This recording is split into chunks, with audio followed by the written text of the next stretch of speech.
Assalamualaikum warahmatullahi wabarakatuh. Halo teman-teman semua, semoga kalian dalam keadaan sehat-sehat selalu. Kali ini channel ADSN 03 akan mereview film religi yang berjudul Ada Surga di Rumahmu. Film ini dirilis pada tahun 2015. Mungkin kalian sudah penasaran dengan alur filmnya. Mari kita tonton alur film ceritanya dengan mengucapkan Bismillahirrohmanirrohim. Cerita diawali dengan seorang ustadz yang sedang mengajar, yang mana ada salah satu muridnya yang berulah. Kebetulan itu anaknya sendiri, sehingga ayahnya pun menghukum Ramadan untuk bercerita Uwais Al-Qarni. Apakah kalian tahu siapa Uwais Al-Qarni? Uwais Al-Qarni adalah orang yang sangat dicintai Rasul. Mengapa? Karena ia sangat mencintai ibunya. Karena ulahnya Ramadan yang suka berulah dan berkelahi, sehingga ayah dan ibunya Ramadan ingin memasukkannya ke pesantren, dan Ramadan pun berpisah dengan orang tuanya. Pesantren mereka bertemu dengan Ustadz Attar, yang mana Ustadz Attar kakak dari ayah Ramadan. Ayah Ramadan pun menitipkannya anaknya supaya menjadi ustadz sepertinya. Ternyata masuk pesantren tidak merubah kenakalannya. Tahun ketiga Hijriah. Siapa yang tahu nama paman Rasul yang syahid pada perang Uhud? Kamu anak baru. Siapa namamu? Ramadan Ustaz. Apa jawabannya? Saya nggak tahu Ustaz. Dan bahkan ia pun terdapat nongkrong di warung pada saat jam tidur waktu siang bersama temannya Ki Agus dan Abdul. Hingga mereka pun dihukum untuk berdakwah di kuburan dan di tempat umum. Assalamualaikum warahmatullahi wabarakatuh. Kullu nafsin za'iqatul maut. Setiap orang yang bernyawa pasti akan meninggal. Rasul pernah bersabda, jika kita curang dalam perdagangan, kita akan ditimpa kekeringan.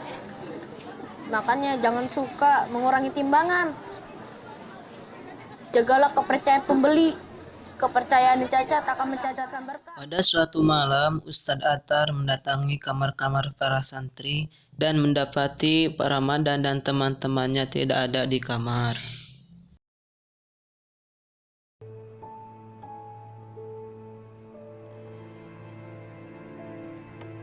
Keesokan harinya, Ramadan dan teman-temannya dihukum karena dianggap berbohong. Ramadan, Saya nonton ceramah di TV Ustadz. Demi Allah, saya nonton ceramah di warung Pak Kumis. udah bohong kamu, bawa-bawa nama Allah kamu. Benar-benar kamu keterlaluan. Angkat tanganmu. Ya Allah Ta'ala. Padahal kenyataannya Ramadan benar-benar menonton ceramah itu. Tapi Pak Ustadz, mereka kesini menonton acara ceramah di TV. Ini apa? Caknya budak-budak ini hafal jadwal ceramah-ceramah ustadz-ustadz terkenal di TV, Pak Ustadz.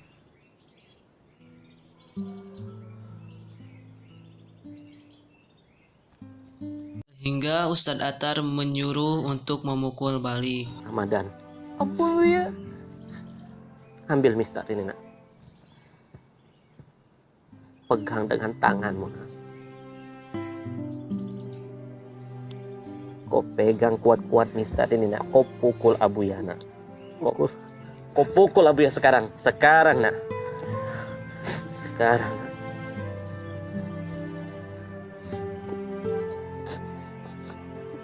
Sekarang nak.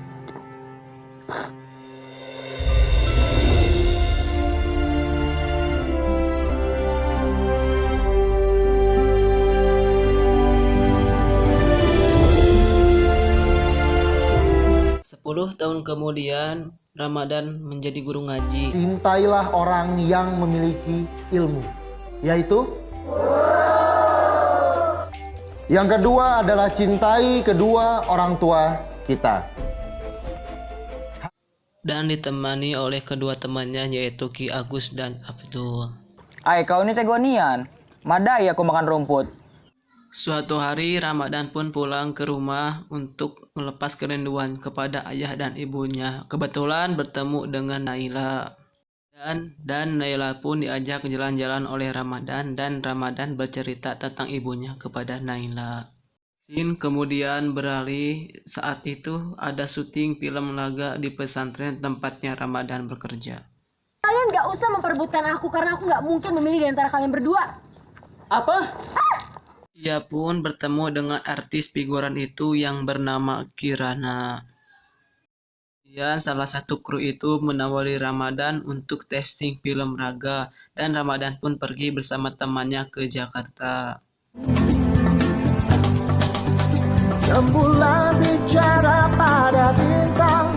Setelah tiba di tempat testing, ternyata testingnya diundur selama 3 hari. Dan mereka pun mencari tempat tinggal selama 3 hari dan mereka pun bersih-bersih sampai mengajar anak-anak di masjid.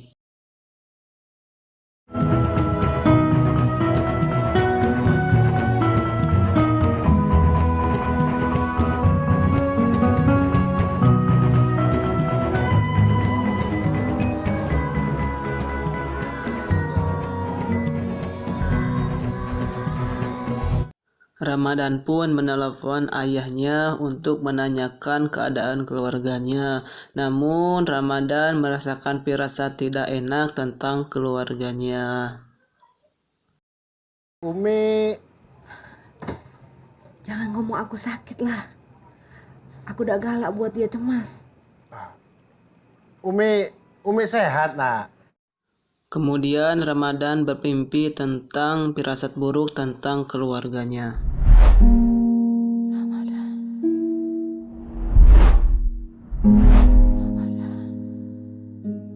Tolong Umi, Ma.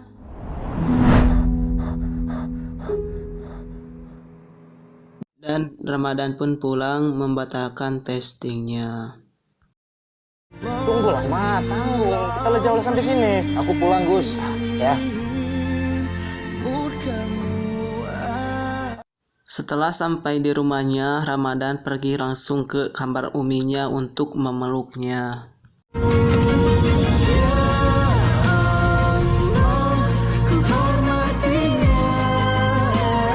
Umi,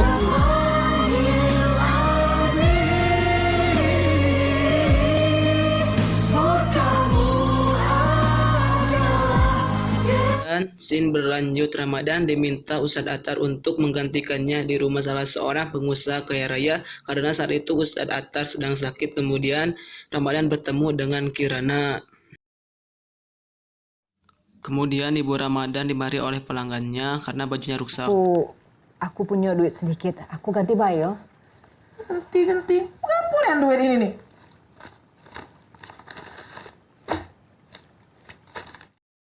Kemudian Ramadan dan ayahnya menjenguk Ustadz Attar yang sedang sakit dan Ustadz Attar pun meninggal. kita kepada Allah. Ayahmu.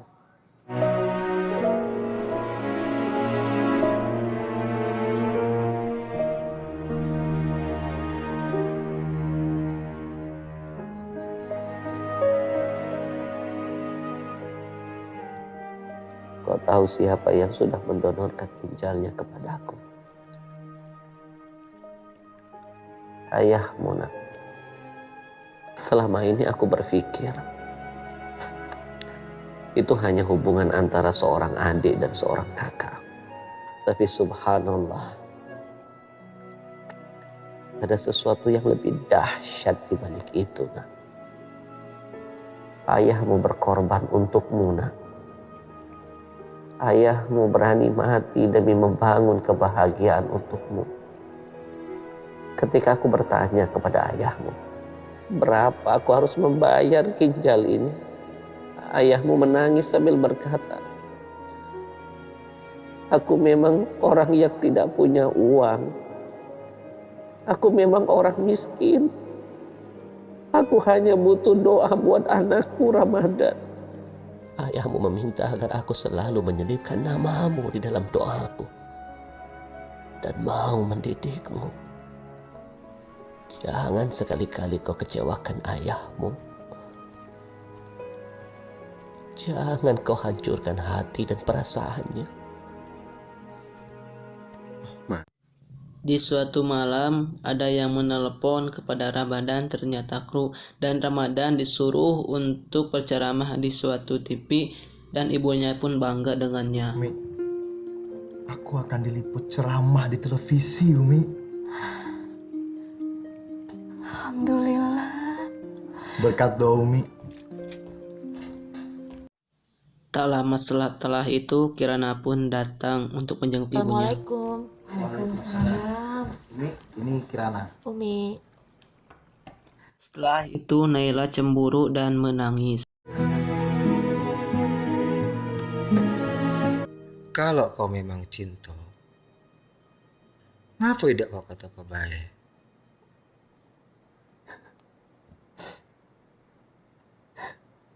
Badai perempuan bohong duluan, Pak. Aku udah sanggup patah hati. Jodoh dari Allah, mana kau tahu nak? Di suatu malam, keluarga Ramadan diundang oleh Kirana untuk menyaksikan ceramah Ramadan. Namun, di saat acara mau dimulai, ibu Ramadan pun tiba-tiba jatuh sakit. Ya Allah, Umi kamu, Mi. Mi, Mi. Mi, ya Allah, Mi. Astagfirullahaladzim, Abu ya.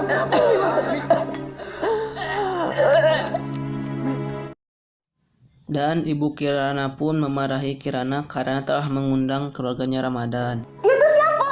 Ida apa sama kita? Ingat. Dan setelah itu, ibu Ramadan pun dibawa ke rumah sakit.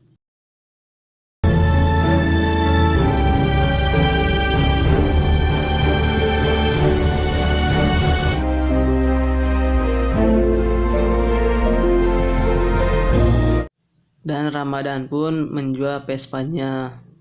Dan Ramadan pun berdiskusi dengan ayahnya tentang ceramah di salah satu TV, dan ayahnya langsung mengizinkannya untuk pergi.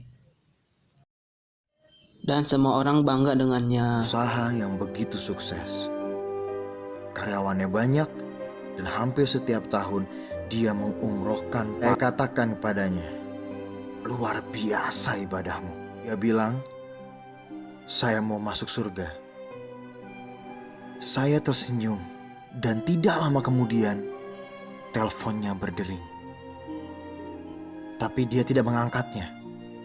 Berbunyi lagi dan lagi tapi tetap tidak pernah diangkatnya. Saya bilang angkat. Dia bilang gak usah. Biar saja. Ganggu. Tidak lama kemudian handphone itu kembali berbunyi. Lalu saya mengatakan, tidak apa-apa, lebih baik diangkat. Nanti saja saya urus, bisa saya telepon balik kok. Begitu penasarannya saya, lalu saya ambil handphone itu, ternyata di layarnya tertulis, ibunya yang menelpon. Saya sodorkan handphone ini kepada dia, saya bilang, angkat. Maka dengan sangat terpaksa dia mengambil handphone itu, lalu dia mengangkatnya. Dan dia bilang, ada apa bu?